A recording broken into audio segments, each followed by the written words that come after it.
नमस्कार.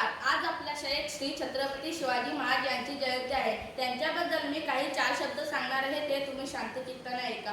आले किती गेले किती उडून गेले भरार, आले किती गेले किती उडून गेले भरार, संपला नाही आणि संपला नाही माझ्या शिवबाचा दरार, संपला नाही आणि संपला नाही माझ्या शिवबाचा दरार. असं आहे. आज ज्याचं नुसतं नाव जर ऐकलं तर आपल्या अंगात शाळा येतात, अंगातलं रक्त सळसळतं. असा एक राजा फक्त रयतेसाठी जगला, असा एक राजा फक्त रयतेसाठी जगला, असा एक योद्धा जो फक्त अन्यायाविरुद्ध लढला, असा एक योद्धा जो फक्त अन्यायाविरुद्ध लढला, असा एक नेता जो फक्त लोकहितासाठी झटला, असा एक नेता जो फक्त लोकहितासाठी झटला, असा एक पुत्र ज्याने स्वराज्याचा पाया रचला, असा एक पुत्र ज्याने स्वराज्याचा पाया रचला. महाराष्ट्राची शान, महाराष्ट्राचा मान व हिंदवी स्वराज्याचे संस्थापक म्हणून ओळखले जाणारे श्री छत्रपती शिवाजी महाराज यांच्याबद्दल आज मी तुम्हाला काही 4 शब्द सांगणार आहे. शिवजन्मापूर्वी महाराष्ट्रावर अनेक परकीय सत्ता धुमाकूळ माजत होत्या, जशा की कुतुबशाही, निजामशाही, आदिलशाही, मुघलशाही यांसारख्या अनेक परकीय सत्ता महाराष्ट्रावर थैमान गाजवत होत्या. तसेच मुघलांच्या कैदेतून लाखो मराठी सैनिक तडफडून मारले जात होते. स्त्रियांची अब्रू लुटली जात होती. तसेच स्त्रियांच्या कुंकवाचा धनी लुटला जात होता. शेतकऱ्यांचा कोणी कैवारी नव्हता. मराठी माणसांवर अन्याय अत्याचार होत होते. अशा वेळी महाराष्ट्राच्या भूमीवर हवा होता एक झंकार, धगमगता, पेटता अंगार. अखेर ती वेळ आली, सह्याद्रीची गर्जन झाली. अखेर ती वेळ आली, सह्याद्रीची गर्जन झाली. सह्याद्रीच्या कुशीतून एक तारा उमटला, सह्याद्रीच्या कुशीतून एक तारा उमटला. भगवाच्या चंदनाचा शिवनेरीवर प्रकटला, भगवाच्या चंदनाचा शिवनेरीवर प्रकटला. जिजाऊंच्या पोटी एका सिंहाचा जन्म झाला, जिजाऊंच्या पोटी एका सिंहाचा जन्म झाला.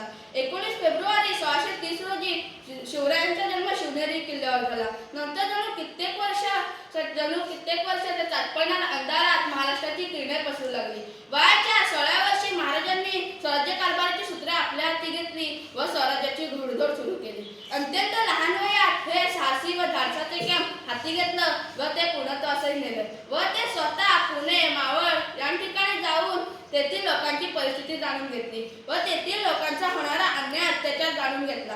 त्यांच्या या कार्यात त्यांना तानाजी मालुसरे, बाजीप्रभू देशपांडे, शिवा काशीद, जीवामाला यांसारख्या अनेक संघटनांची साथही लाभली, ज्यांनी लढाईच्या काळात आपल्या प्राणाची आहुतीही देताना मागे पुढे पाहिले नाही.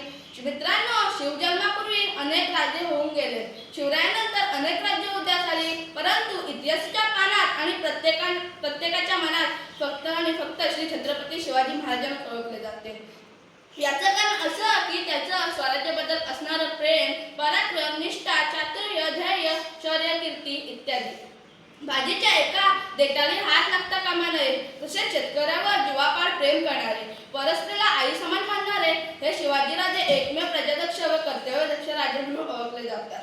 शिवाजीराजे आपल्या सहकार्यासोबत व मावळ्यांसोबत नेहमी प्रेमाने व आपुलकीने वागत असत. तसेच ते आपल्या सहकार्यासोबत दिवसरात्र झटायचे. जगणारे ते मावळे होते, जगवणारा तो महाराष्ट्र होता.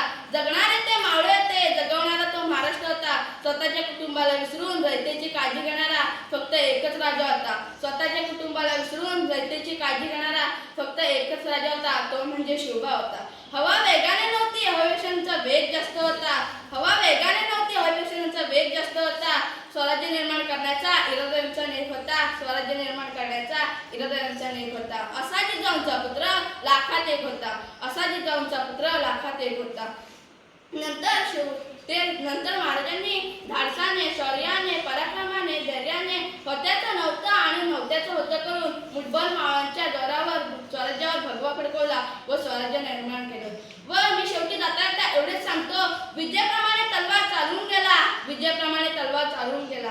निधड्या छातीने हिंदुस्थान हलवून गेला, निधड्या छातीने हिंदुस्थान हलवून गेला. वाघनख्याने अफजल खानाच्या तिकड्या फाडून गेला, वाघनख्याने अफजल खानाच्या तिकड्या फाडून गेला. स्वर्गात गेल्यावर ज्यांनी देवाला झुकून मुजरा केला, स्वर्गात गेल्यावर ज्यांनी देवाला झुकून मुजरा केला, असा महाराष्ट्रात एकच राजा होऊन गेला, असा महाराष्ट्रात एकच राजा होऊन गेला. एवढे बोलून मी माझ्या भाषेत संपवतो. धन्यवाद.